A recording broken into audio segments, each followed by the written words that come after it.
वासुदेव, रणभूमि को युद्ध का वास्तविक क्षेत्र न कभी आपने माना है और ना ही मैंने। पधारिए, द्यूत खेल लेते हैं। यदि आप पराजित हुए तो दुर्योधन को विजयी घोषित करेंगे आप, और यदि मैं पराजित हो गया तो दुर्योधन की ओर से युधिष्ठिर को सम्राट मान लूंगा। दूसरों के जीवन को दांव पर लगाकर अपने भाग्य की परीक्षा करने का आपका स्वभाव आज भी नहीं गया मामाश्री। किंतु हम ना पांडवों को दांव पर लगाएंगे और ना ही दुर्योधन को। यदि मैं हार गया तो मैं अग्नि स्नान कर लूंगा।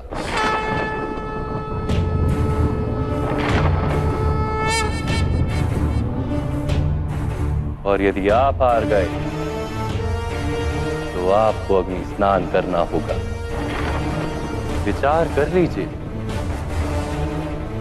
यदि मेरी मृत्यु हो गई तो कदाचित पांडवों का मनोबल टूट जाए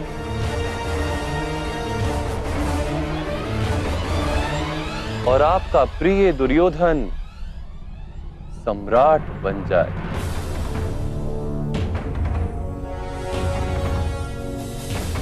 मैं आपके पासों से खेलने के लिए भी सज्ज हूं, जिन्हें आप आज्ञा के दासियां कहते हैं। मुझे मान्य है। मेरे पास है, मेरी नियति है वासुदेव। स्मरण रहे, ये मेरी इच्छा से पढ़ते हैं। मैं जो अंक मांगू वही प्राप्त होते हैं। और मेरी नियति ही मेरे पासे है मामाश्री। अंक तो ईश्वर की इच्छा से प्राप्त होते हैं, किंतु पासे मैं अपनी इच्छा से फेंकता हूं। तात्पर्य? पासे फेंकना एक कर्म है मामाश्री, और प्राप्त होने वाला अंक उस कर्म का फल।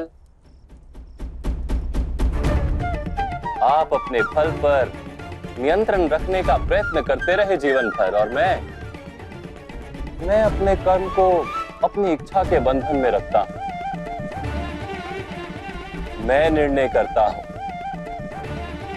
पासे कब फेंकने और कब नहीं। वासुदेव, कर्म तो मनुष्य सदा ही अपनी इच्छा से ही करता है, किंतु जब अंक उचित प्राप्त होने लगे तब मनुष्य जीवन में जीतता है। यथार्थ तो लीजिए, मैं अपना दाव छोड़ता हूं आपके लिए।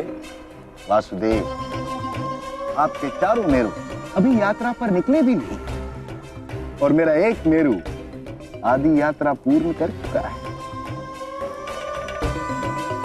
फिर भी पासे नहीं फेंकेंगे? नहीं, आप खेलिए। जैसी वासुदेव की इच्छा। लीजिए, मेरा ये मेरु अब उस दुर्ग पर जाकर बैठेगा। अब ये अजेय है। मनुष्य अपने कर्मों के फल को नियंत्रण करने का प्रयत्न करता है सदा। अपने कर्मों के फल को अपनी इच्छा से प्राप्त करने का प्रयास करता है, किंतु जब पासे हाथ में आते हैं तो जुआरी बिना खेले रह नहीं पाता। वो ये जान ही नहीं पाता कि उसने पासों को नहीं बांधा, पासों ने उसे बांधा है। जीवन में भी मनुष्य यही चिंता करता है कि उसे उसके कर्मों का उचित फल मिलेगा या नहीं। ये चिंता नहीं करता मामाश्री कि ये कर्म करने का उचित समय है या नहीं। खेलिए मामाश्री।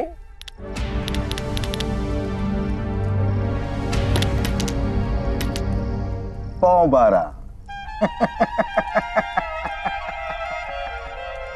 लीजिए वासुदेव, मैंने आपसे कहा था कि मेरे पास से मेरी इच्छा के अनुसार फल देते हैं,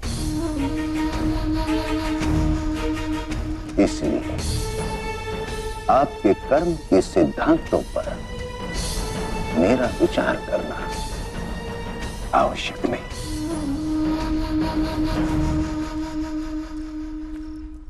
मनुष्य जब सफलता की यात्रा पर होता है तो ऐसे ही विचार करता है।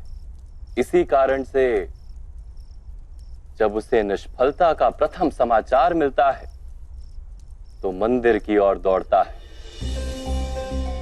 और फिर सफलता मिलते ही उसे स्वयं पर विश्वास होने लगता है। वास्तव में उसका संपूर्ण विश्वास ना स्वयं पर है ना ईश्वर पर। दौड़ता रहता है, गांधार से हस्तिनापुर, हस्तिनापुर से द्वारका और द्वारका से मगध, पासे फेंकता रहता है। उसे लगता है कि वो जीत रहा है, किंतु जीवन कोई द्यूत सभा तो नहीं मामाश्री कि केवल सामने बैठा व्यक्ति ही खेल रहा हो। हमारी दृष्टि मर्यादा के पार भी अनेक लोग हैं जो अपने अपने दांव खेल रहे हैं। उनका परिणाम भी हम पर पड़ता है ना मामाश्री? इसलिए मैं परिणाम पर नहीं, कर्म पर अधिकार रखने का प्रयत्न करता हूं।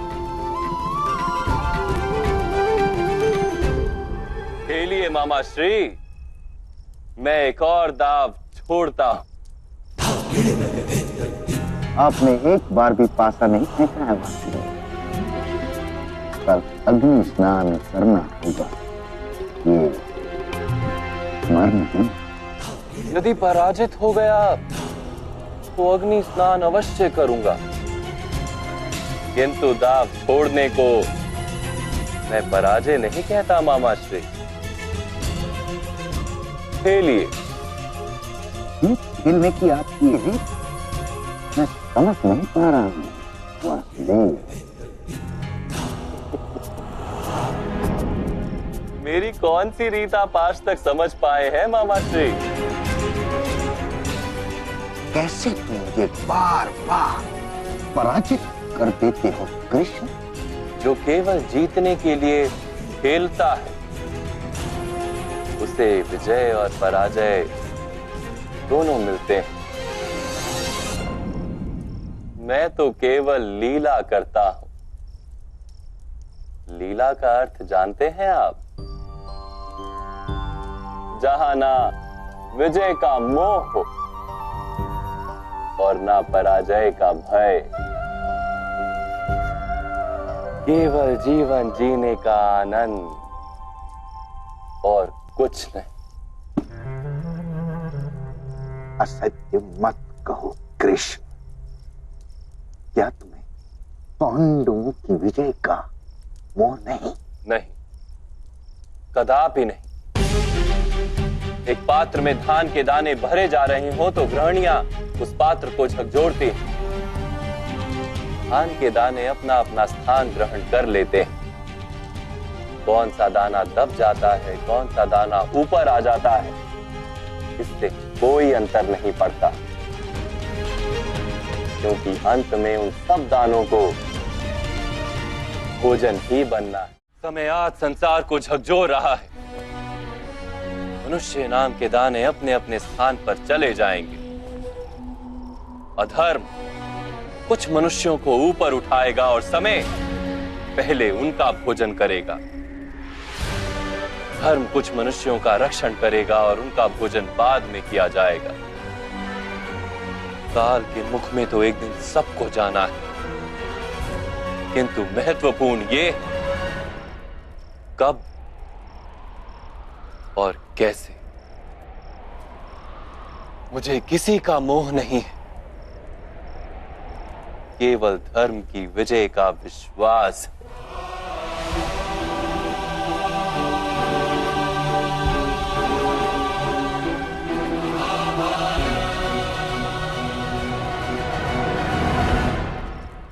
कल प्रातःकाल मेरा बच्चा दुर्योधन पांचों पांडवों का वध कर देगा। आपको अग्नि स्नान करना होगा। उसके पश्चात मेरी विजय हो जाएगी और मेरे ही शब्द धर्म कहलाएंगे। मामा श्री, वासुदेव, क्या आपको पूर्ण विश्वास है कि भ्राता श्री दुर्योधन वज्र का शरीर लेकर आएंगे,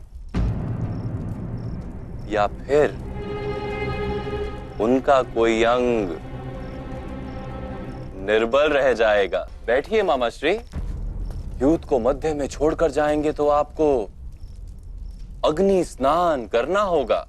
धूर्त, कपटी, चलिया, अब फिर से कौन सी माया खेली है तुमने? मैंने तो केवल आपके प्रिय दुर्योधन को इतना कहा कि एक युवान को अपनी माता के समक्ष पूर्ण निर्वस्त्र होकर नहीं जाना चाहिए।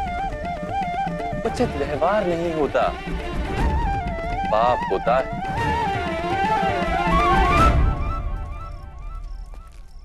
मामा श्री, मैंने तो अभी एक पासा तक नहीं फेंका और आपने हार मान ली।